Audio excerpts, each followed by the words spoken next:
With the ever-increasing numbers of web-based services and applications, the issue of managing your identity and passwords on the web is becoming a real concern. The more internet-based services we sign up for, the more complex the password management problem becomes, and the need for enhanced security becomes a necessity. Now, I'm just as guilty as the next person on relying on simple passwords, or even horror of horrors of using the same password across multiple services, and that can be extremely dangerous if your password is ever compromised. And when you also add in the fact that as Mac users we have many different browsers available to us, the identity problem can be a real headache. But yes, you've guessed it, there is an application that takes away all the pain and makes browsing fun again. And that application is 1Password from Agile Web Solutions. Now, 1Password allows you to manage all your usernames and passwords for all the different web services and all the different websites that you visit. So if, like me, you've got multiple Gmail accounts, 1Password makes it really easy to access all the different accounts from a single button. For instance, here we're trying to log into Google Mail, and if I just click on the 1Password button in Safari and Restore Form, you'll see here I've got 4 different accounts that I can select from. So if I want to go into my demo account, it's just as easy as clicking on Log into Gmail Demo Account.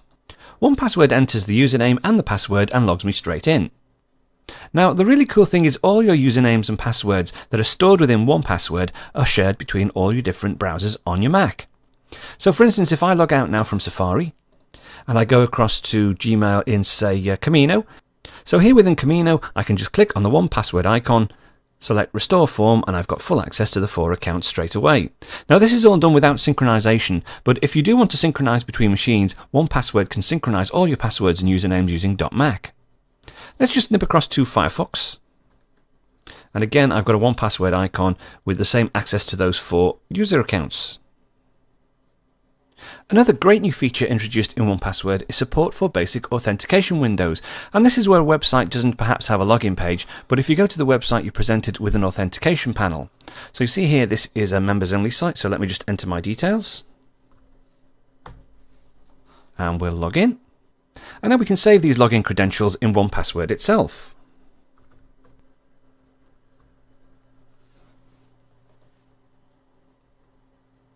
And because all your 1Password username and passwords are shared between all your browsers, we can now go to a different browser, let's say Camino, access the same site, and then select the login credentials from our panel and log in.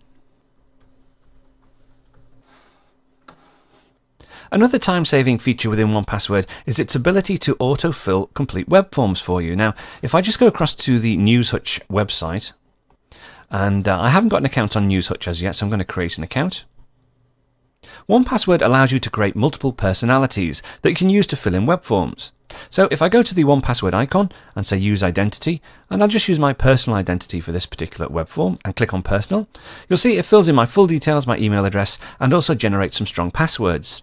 Now, if it's just the passwords that you want completing, you can generate strong passwords by using 1Password's inbuilt password generator. Again, just click on the icon, fill with generated password, and you now get this customized dialog box where you can set your password length, the number of numbers and numbers of symbols, and also some more options as well. Once you're happy with the level of security on your password, just click Generate and Fill, and it will automatically fill in the passwords for you. Okay, so we've got our details completed. Let's create the account. Now, 1Password automatically prompts us to save the form for later use, so let's just type in a more meaningful name, and we'll say Save. Okay, and we're now logged in. Now, let's say I've left it a day or so, and I now want to go ahead and log back into the NewsHutch site. Now, I'm in Safari at the moment, and remember, we used Firefox before to actually create the login items. But if I go to NewsHutch from Safari, and then select the 1Password icon, we now have an option to restore form login to NewsHutch, and if I click that, there we go, there's our details in straight away. And 1Password will also auto-log us straight into the site, so we don't need to click the login button. 1Password can fill more than just names and passwords, and here's a sample web form showing all the fields 1Password can automatically fill. Notice that your credit card information can be filled as well, since it's kept securely in the 1Password keychain. Another major cause for concern these days is the advent of phishing sites. Now, phishing is a technique used by thieves to steal your identity on the web, and it's achieved by creating false websites that allow you to log in and actually hand over your information. Now, for instance here, this is eBay. I've entered the valid URL of eBay, so I know it's the official site, and also I've logged into eBay before using 1Password, so I can quite easily go to the sign-in form and then use 1Password to restore form login to eBay. Right, I'm now signed in. So let's just sign out of eBay, the true eBay. And we'll close that down. Right, over on my mail account, I've had an email. Now, I do a lot on eBay, and I've had a question from a member regarding an item, which, to be honest, I can't quite remember. But it's given me the details of the item number and also a URL to click, and everything looks perfectly legitimate. If I click on the link, it takes me to the sign-in page, so that's great.